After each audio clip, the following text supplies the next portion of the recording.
What's going on, y'all? Welcome back to basketball. Continuing the theme of this week, we're halfway through the NBA season. It's time to start reporting on things. We've got a lot of sample size now. So today, we're going to see how other people have graded the NBA rookies so far through the season. And that brings us back here to Bleacher Report, because it's always either Bleacher Report, a spreadsheet, or what, Tier Maker? Are those kind of the three things that make up my channel? I'm such a creative YouTuber, aren't I? But anyway, I thought this was cool because we've graded the rookies already at kind of the midway point. So we have our own grades. I don't exactly know what they're grading this criteria off of. It says grades are far from final. We'll see some wild swings. That's always true. This is always important to remember with every single rookie. You guys always hear me say by the end of the second season, that's when we can kind of start to tell some things about them. So that's what I always say. Obviously we'll praise the people that are playing well right now, and we'll criticize the things that they need to improve, and the people that aren't playing well, we'll say that, but we'll give them time, right, to figure it out, because it's hard, man. It's hard to come into the league as a rookie.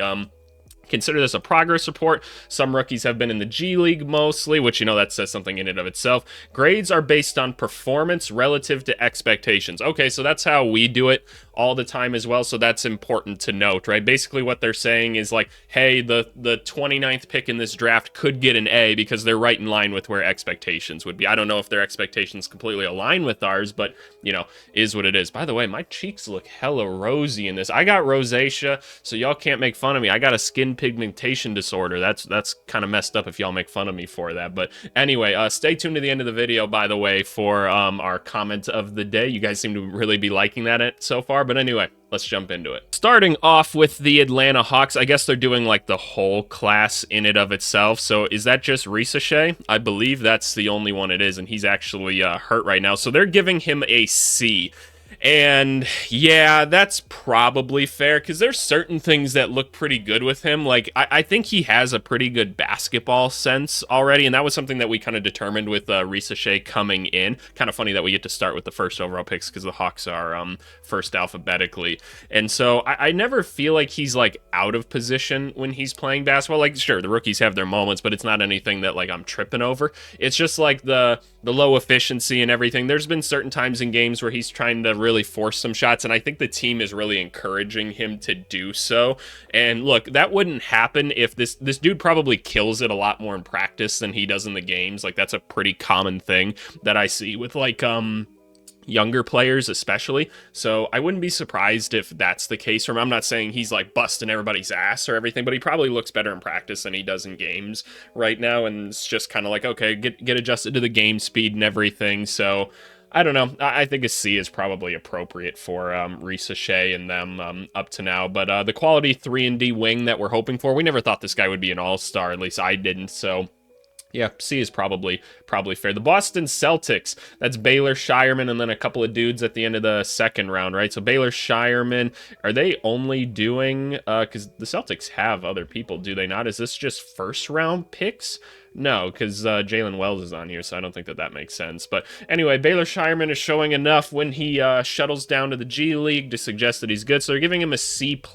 He's getting up 9.8 three-point attempts down in Maine. I'll be real, I don't watch a ton of G League basketball. I find it a little bit hard to watch at points. It's a really weird play style. I always say G League is basically AAU basketball. There's not a ton of big man play or anything. Any good big down there kind of just tends to dominate. All the numbers are really inflated too, because they just score and score and score. It's all those dudes that were 20-something point a game scorers in college that aren't maybe smart enough or good enough at defense to play in the NBA. They go down to the G League, and so that kind of is what it is. In 34 minutes, which indicates he understands being a Celtics means embracing high three-point volume, or he's just a three-point shooter, which Baylor Shireman is. I like Baylor Shireman. Obviously, we haven't seen a ton of him up in the NBA level, but I do see him as being a John Conchar type of dude where he can do a little bit of everything.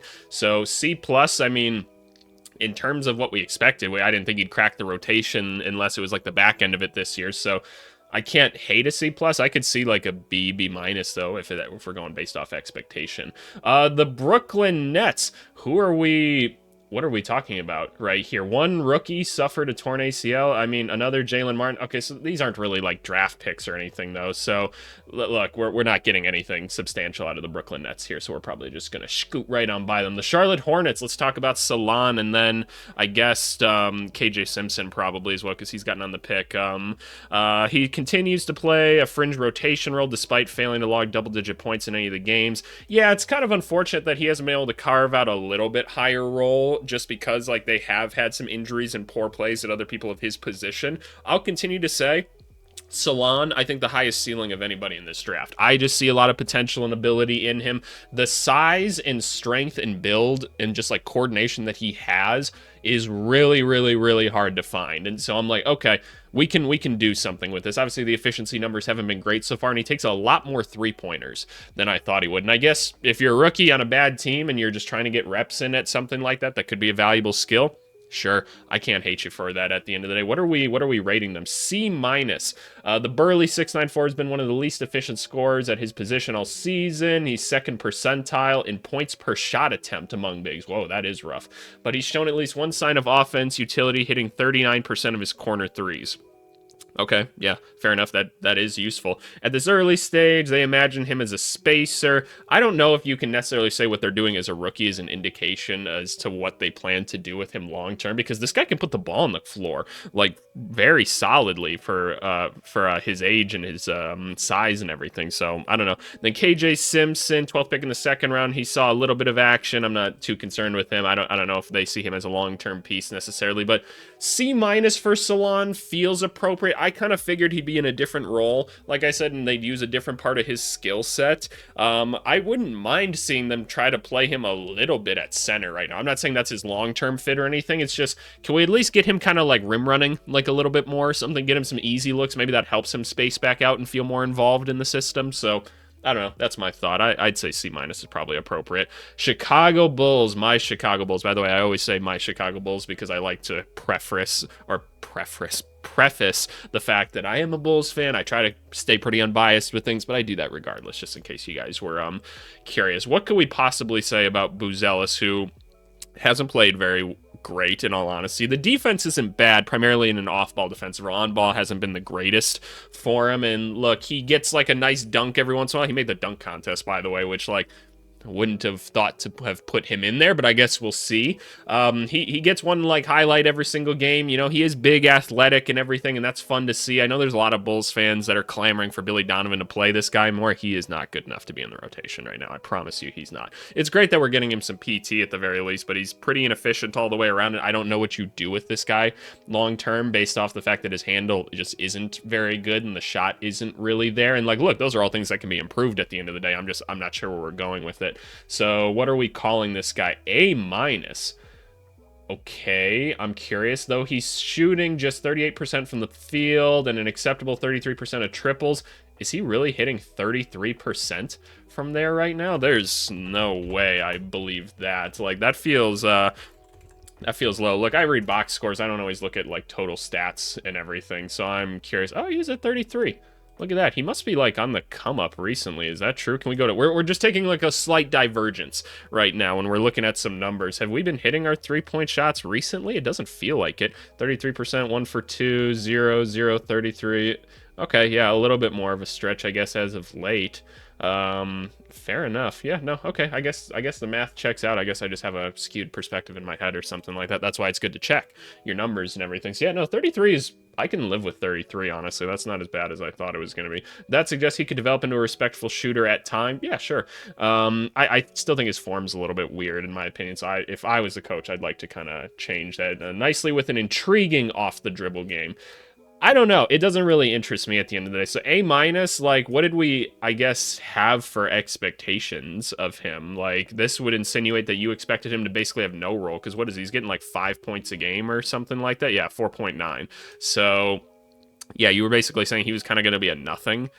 Okay, I disagree with that. I'd say he's been even worse than my expectations would have hoped, but, you know, that's just me at the end of the day. Cleveland Cavaliers, Jalen Tyson. Yeah, this guy doesn't get really on the floor at all. Jalen Tyson was somebody that I said I don't see the NBA fit at all because he wasn't very productive when he started in college for a couple years, and then his final year in college he got really good, and it's because he had like the highest usage rate in the country, and it was that of like a Luka Doncic or whatever. And I'm like, okay, well, he's not good enough at it to do it at an NBA level, so what is he gonna do exactly? So what are we saying? He's seen at least 14 minutes in a game just twice this year. Yeah, okay, so he like doesn't play. Tyson has something to offer as a multi-skilled wing. Like, he's like okay at a lot of things. I just don't think he's gonna be a productive NBA player, because I feel like for him to truly be effective, he needs to have the basketball, and he's not good enough at it to take it away from anyone else on an NBA team. So C+.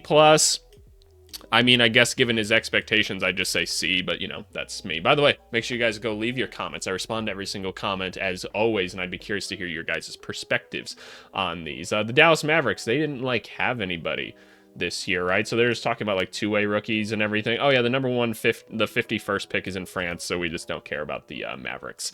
In this one, the Denver Nuggets. Oh, Deron Holmes, we're so sorry. And then they have a couple, like, second-round dudes or whatever, and, like, PJ Hall. Were they second-round picks? They took, or did Trey Alexander and PJ Hall go undrafted this year?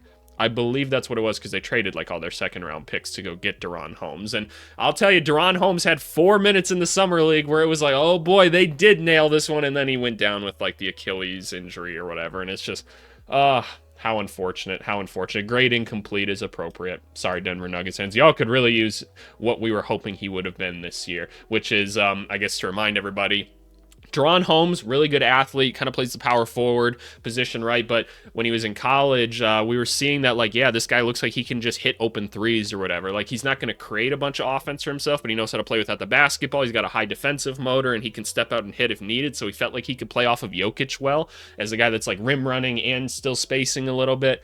Would have been a nice one. Would have been a nice one. Detroit Pistons. Okay, so I'm very curious to see what they do with Ron Holland here, because obviously, you know, I talk about Ron Holland a lot on this channel, and we said coming in to this season, right, the expectation was that this guy's a bit of a dummy, right? He just has not played enough, like, high-level basketball, shown, like, a high-level basketball intellect. He's kind of just running around and seeing what happens, right? We figured he'd be very inefficient, turn the ball over a decent amount, get almost no assists, but he has the frame and the makings of, like, you just look at him and you're like, wow, this is an NBA player right here. Super athletic, actually a really good handle on him. I've been pretty impressed with that, and we kind of noticed that in the pre-draft process as well and talked about it here. So it feels like it's gone exactly according to plan, right? The only thing that we didn't expect is, like, this crazy motor that he's shown this year. Shout out the Pistons, right?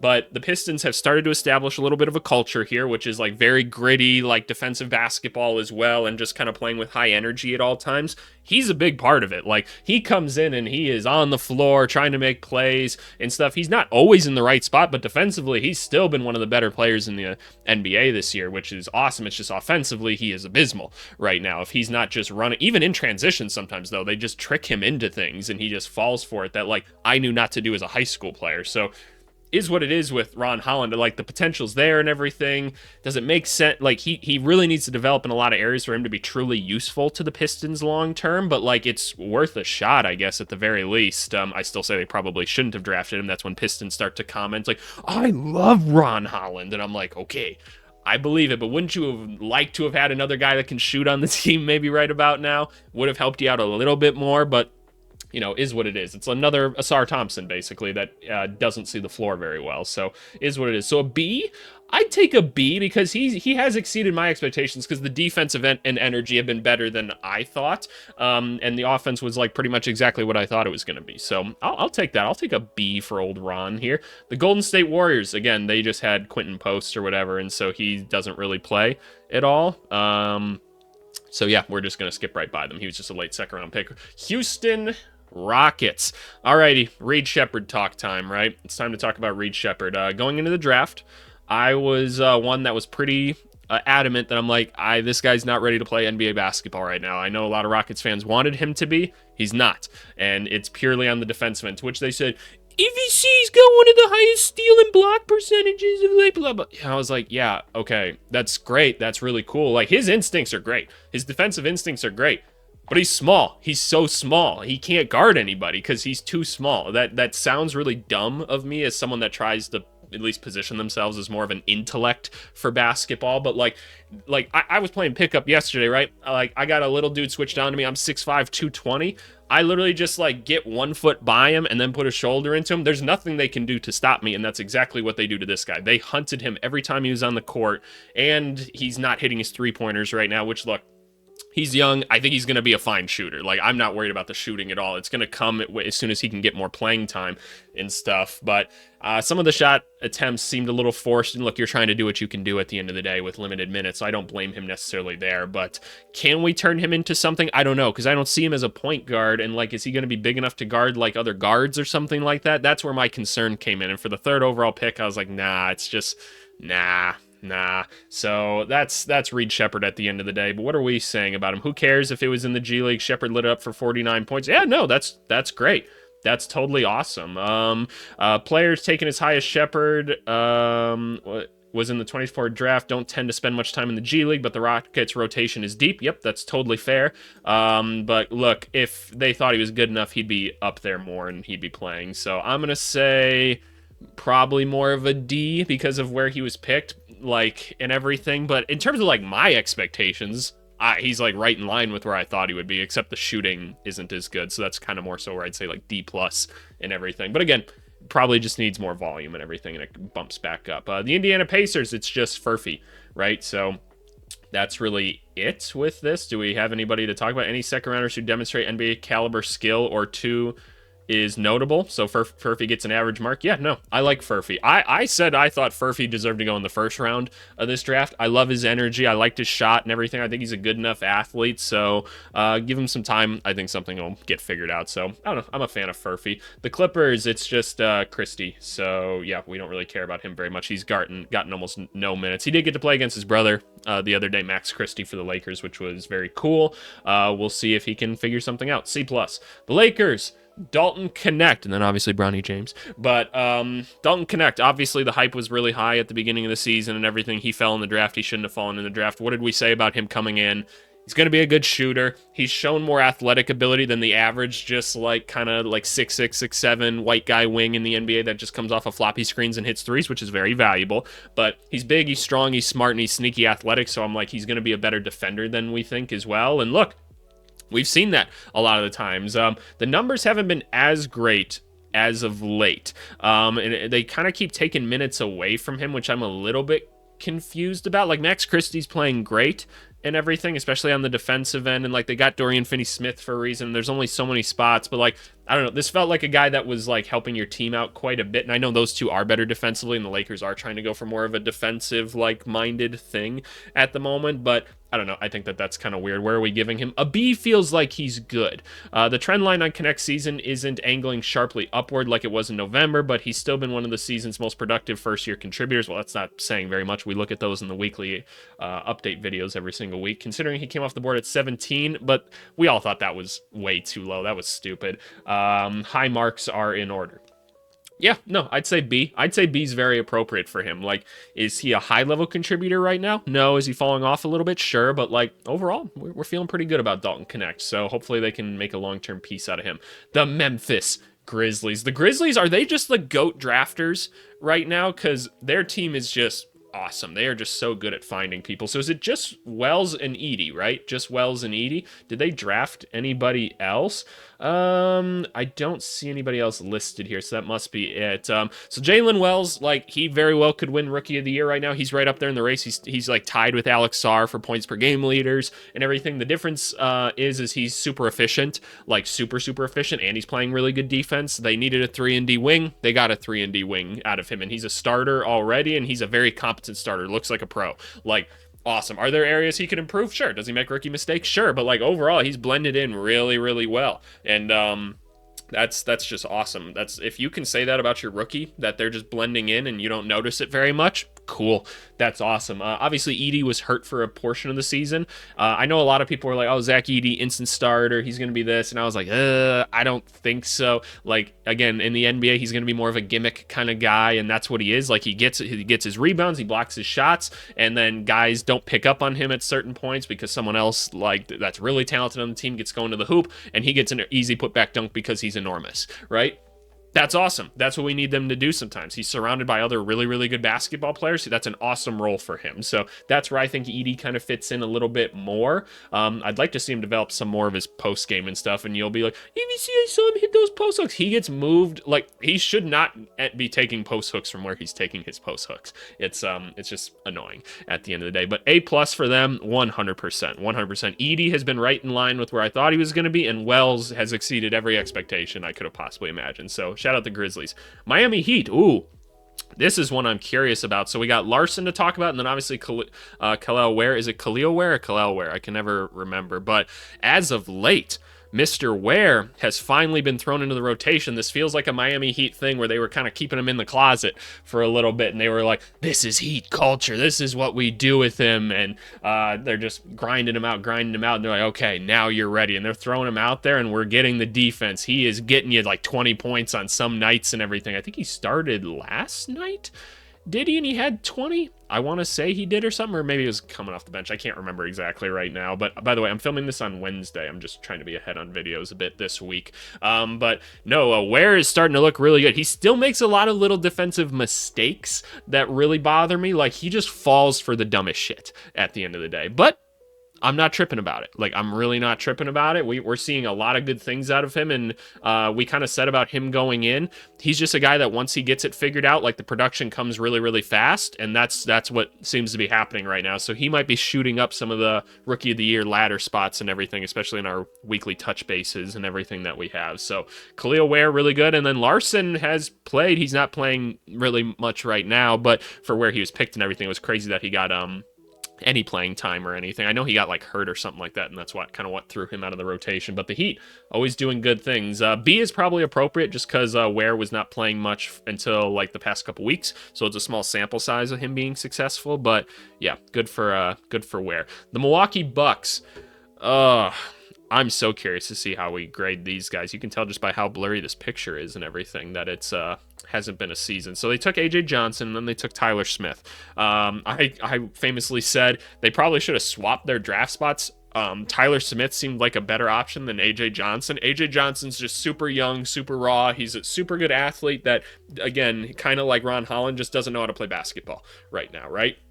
Totally fine. And to play point guard on a contending team, you can't throw a guy like this on the court. That's why he doesn't get on the court very much. Tyler Smith, we saw as an interesting project because he's shown like a little bit of everything, and I've always said he just kind of puts that little twinkle in my eye that I'm like, oh man, I feel like you could be an NBA starter if I could just like mold you the correct way. So we'll see with him. The Bucks, they shouldn't have taken AJ Johnson. They just shouldn't have. They needed more depth in other spots. They could have gotten like a Ryan Dunn or something like that could have helped them more. But we've talked about that enough. These guys just don't really play much right now, and that is what it is. So I guess C- is probably appropriate because again, they don't play much. It was a rough draft class. Like, it's exactly what we expected, but it does just suck that you could have gotten an impact player here and you didn't.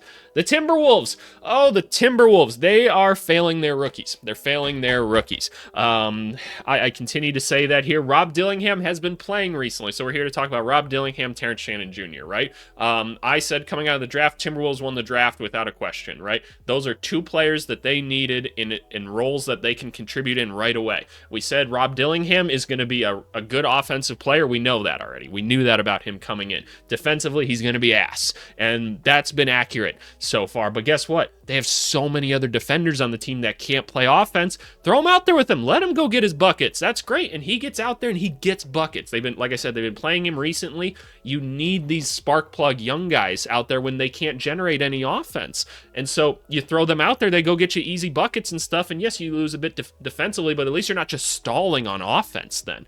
So Rob's been getting some PT now, and then Terrence Shannon Jr. is just scoring like 40 points every night down in the G League when I truly believe this guy could be a starter on the Timberwolves by the end of the season. I think he's that good. You guys saw my draft rankings. Like, the reason he fell was because of legal stuff that was found to be untrue at the end of the day, and so he fell a bunch, and he was like my number 3 or 4 prospect out of the entire class, and I was like, he's the most NBA ready guy in the draft. But Timberwolves aren't playing him. They're not playing him, and I know Timberwolves fans are clamoring for it. They've been clamoring for Rob a lot, too, so don't get me wrong, and it's great that he's playing, and he's so efficient offensively. But, long ways to go. B-. Great. He suffered a foot sprain in the G League this week and could miss a month of action. Yeah, I did see that he's hurt or whatever. They like called him up and then he got hurt, and that's probably why they called him up. But yep, no, it's frustrating. It's frustrating. We'll see, Timberwolves fans. We'll see. New Orleans Pelicans, Yves Missy. Let's talk about him. He has gone according to plan. Again, I feel like we did a pretty good job evaluating this draft class overall. What do we say about Yves Missy? We were like, hey, Clint Capella, basically. This is going to be your Clint Capella player. He should go to the Pelicans. Like, that should be who takes him. It seems like a perfect fit. They need a center. Cool. They took him. Maybe a little bit of struggles early on, but overall, we said run, jump, dunk, block shots, get rebounds, do that. You'll be good for this team. And that's what he's doing. He's doing it at a even better efficiency than I would have thought. There's moments too where like he takes people like off the dribble just like a little bit, and I get a little excited about it. And I'm like, ooh, Yves Missy. I didn't know that you had that. It's not going great for him when he does that, but he's trying it a little bit. So I'm like, okay, interesting. Very, very interesting. But right now, just run, jump, dunk. That's all we need you to do on offense. Block shots, get rebounds on defense. Cool. He's certainly in the running for Rookie of the Year stuff. A-. I'd go as far as an A. Like, doing everything I expected and doing it at a better clip. So, cool. Very good for him.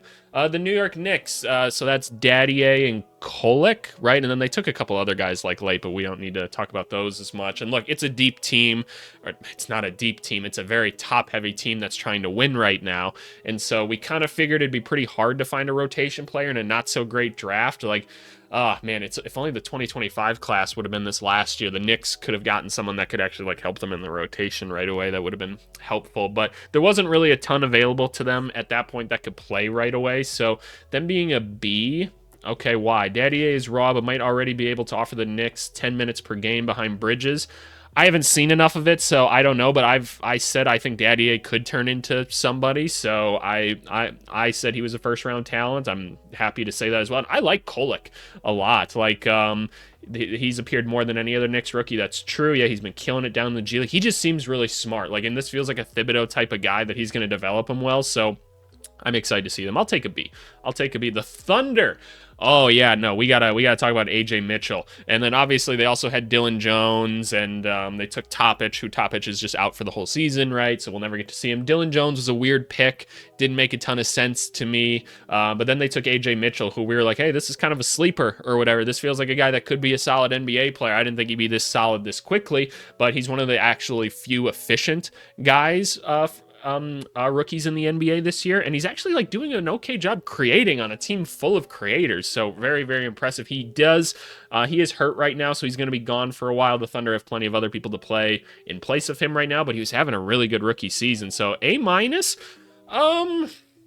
like, I'll give an A- to AJ Mitchell. Like, Dylan Jones, like, doesn't play at all, but again, maybe I didn't expect him to play at all, and again, he didn't feel like the guy to take with that pick, so I won't argue with it too much. A- is fine. The Orlando Magic. All right, so we're talking about Tristan Da Silva here. This is such an intense picture right here. Jesus Christ. So what do we know about Da Silva coming in? A little bit older of a rookie, right? Good outside shooter, and we were kind of like, okay, that's kind of the role that he'll get to play. Not overly athletic, not really a creator of any type. Magic needed more win now guys. Pick made a ton of sense, and like, if you were watching Magic basketball, you'd be like, yeah, this guy doesn't look like a rookie, and that's fair. Like, he's in the right spot a lot of times. They've actually put him in ball handling responsibilities at points, which is really, really interesting. Hasn't gone the greatest, but it hasn't gone like horrible at every single time either, which is interesting.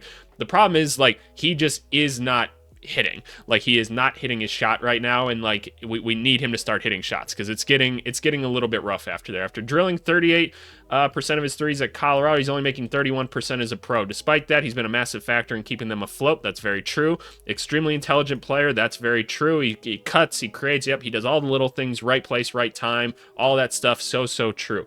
If he could just hit any shot right now, because it's rough right now. It's getting rougher too. If we could just get him to hit any type of shot, this is going to be a really, really valuable player. And look, I like to think he'll figure it out. So we'll see. The Sixers, Jared McCain and Bona, right? Adam Bona are the two guys that we're talking about here. Obviously, McCain, he went down. He would have been Rookie of the Year otherwise. He was absolutely killing it. Did he do a lot of dumb things on the court still? Yeah.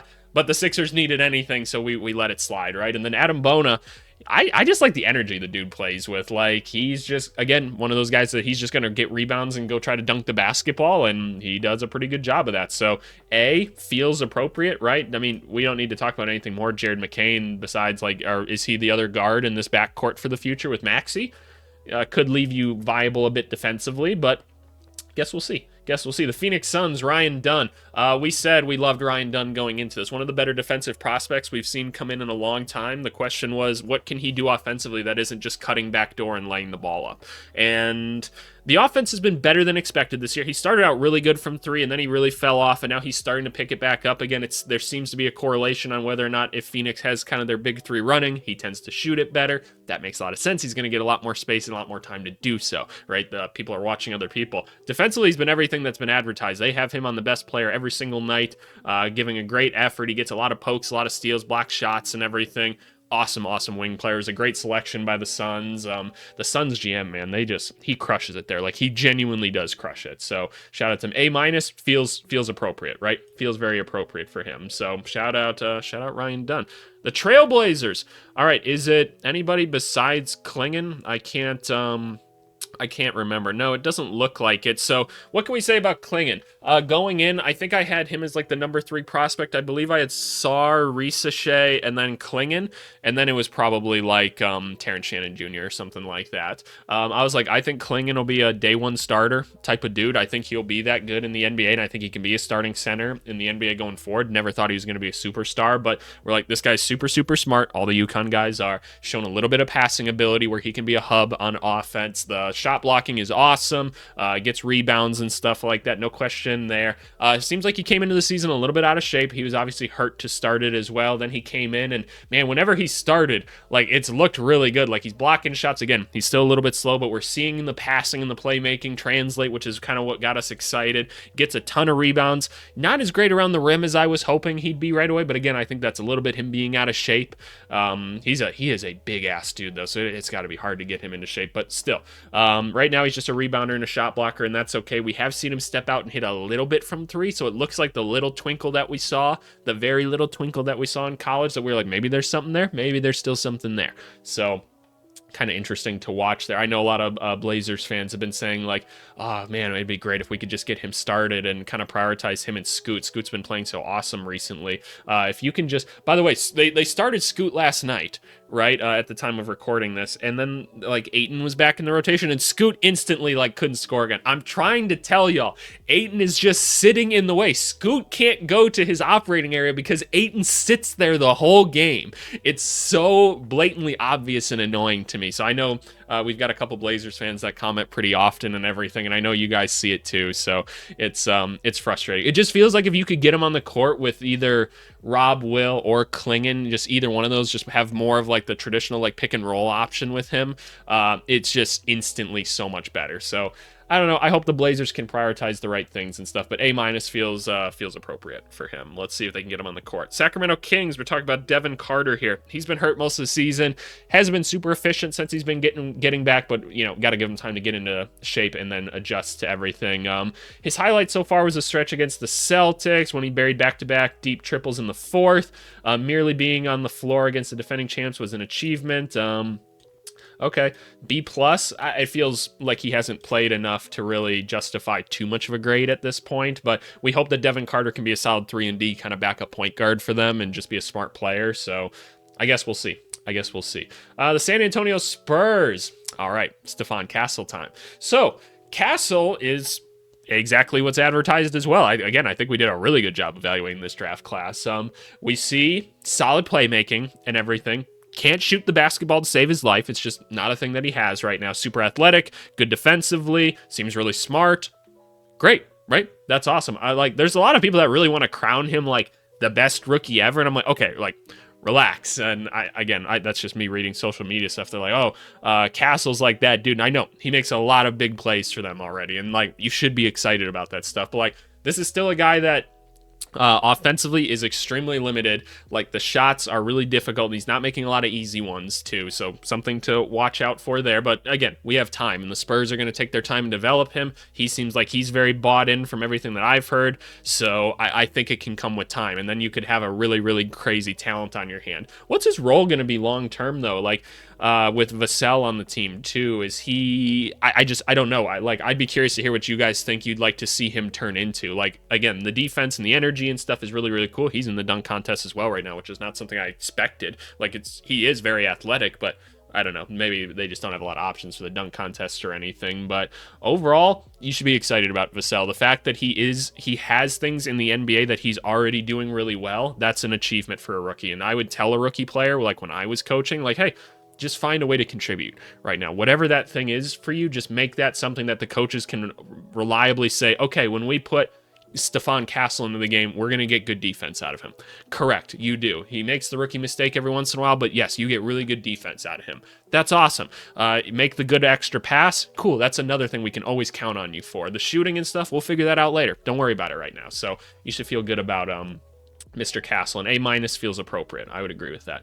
Toronto Raptors, yes, all the second round picks that they have going on. Jacoby Walter, he was hurt for a good part of the season. He was their first round pick. He doesn't really get a ton of playing time right now, and the efficiency's been rough. I wasn't too big on Jacoby Walter. I figured the defense would be solid to start. I haven't seen anything that makes me feel great about it right now, but is what it is. Jonathan Mogbo is a guy that we're like, take a shot on this guy just because he's such a unique basketball player. Like, I just haven't seen like this type of build, if you will, in a player before, just in the sense that like you don't really know what he's doing out there, but it feels like it's the right stuff all the time. And he's like not a shooter. He's not like a center. He's kind of like a passing power forward that can dunk on you.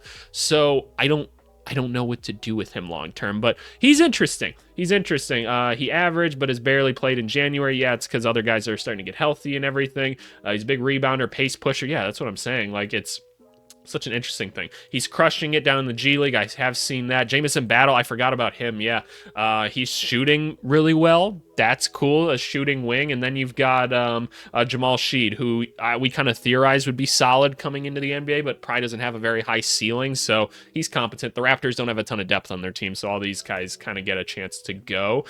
B+ feels, I guess, for like where all these guys were picked and everything, yeah, they've exceeded expectations because like all those second round guys have had really good moments and have shown that they could possibly be something. So I guess that's a fair ranking at the end of the day, given expectations. The Jazz.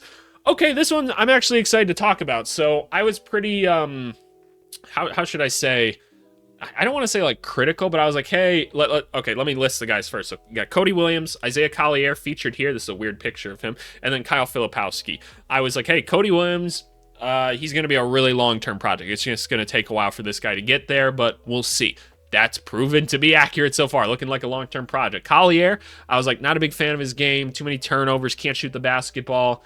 Really interesting physical athletic specimen, right? Not sure what to do with him. Filipowski, I don't understand what his role would be on an NBA team. Like, is he just going to be a spacing, like, power forward or center? Then maybe, but defensively I have questions, and I don't know how else he contributes on offense, so had my questions. Cody Williams, we're, like, right on track. He's one of the least effective players in basketball right now.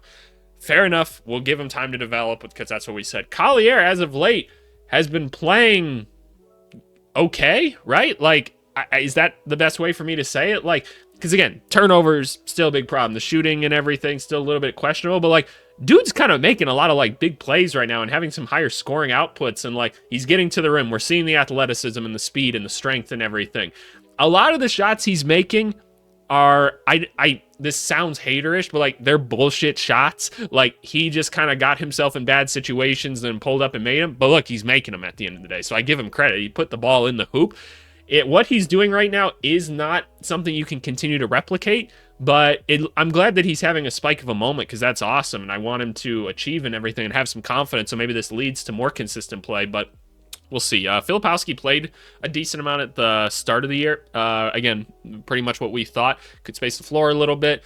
The rebounding and everything is a big question for me, and like, what is his long-term role with the team? But overall, interesting. So I'm curious what we're grading him. D+. Okay, yeah, that feels appropriate. Because look, at the end of the day, Collier was like one of the worst players in the NBA, like statistically, up until like the past like 2 weeks. Cody Williams just like legit is still one of the worst like statistical players in the NBA, and Filipowski's just kind of like, it's a little bit hard to watch sometimes. So I feel like D plus. Probably fair. Probably fair. What was this? After incurring a crucial 8-second violation that cost them the game, a Collier shoved the ball through traffic and hit a game-winning layup the next time down. Yeah, no, that's what I'm saying. He is making some plays. Like, he is an interesting physical specimen, so we'll see.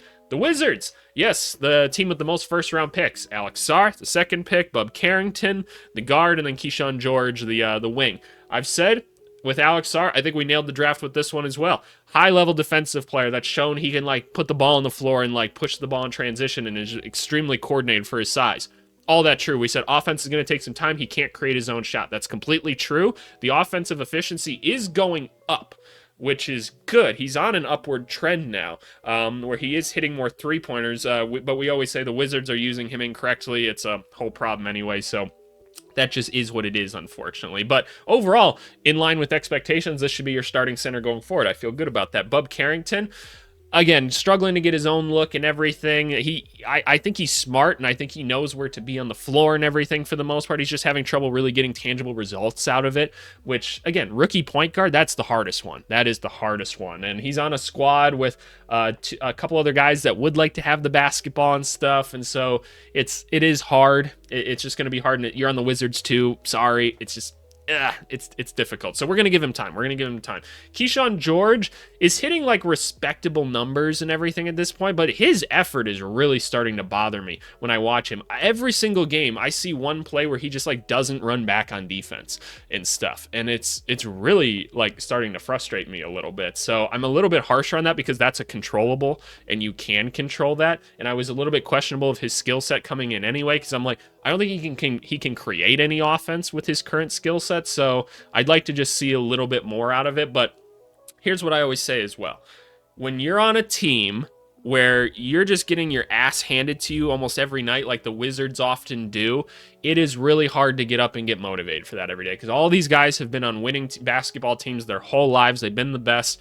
And then you go in and you lose all the time right away. If you guys have ever heard John Wall talk about this, another Wizards guy, he's like, dude, I used to be like crying my rookie year because like I just couldn't get anything going and we just fucking lose every day. It's really hard, y'all, to do that. When you go to work every day and you just kind of suck at your job, if you would, that's tough, especially when you're doing it on social media and people clown you and you're on TV. That shit's hard, man. So I have sympathy for that. I really, really do. But it's just something that I'm noticing that's a little blatant at times. And I'm like, hey, like, if I was his, like, player development coach, I'd be like, dude, come on. Like, these are the little things that we can do right now to try to control it. And again, it's hard, but we'll get there. But yeah, that's it right here. Stay tuned for the comment of the video. There's been some good ones recently. Alrighty, so the comment of the video is coming from my All-Star video right here. And if we're looking down here, I've got two of them actually. So Devon Ambitious, yeah, that's I guess how you would say it. Frequent commenter on the channel, so thank you very much. He said LaMelo is too busy swerving the corner to make the All-Star team. Whoa, elite comment had me dead right here. As a reminder, I respond to every single comment. I've got two to respond to here. And then we also had Sharpie here saying, I have a parasocial relationship with Amen Thompson, to which I said, don't we all? Though I bring up the parasocial relationship thing all the time because I'm like, hey, don't ever think that y'all know me at the end of the day. All right, we interact on the internet and that is the extent of it. So no parasocial relationships here. I'm not making any Swifties. We will never be a Swiftie group of people here. We are basketball people that talk about basketball on the internet, but we are allowed to have parasocial relationships with Amen Thompson because why wouldn't you? He definitely knows me and loves me, right? But anyway, I appreciate you guys. As always, go leave me a comment. You might be the comment of the video. And hey, we'll talk to you guys later. Thanks so much.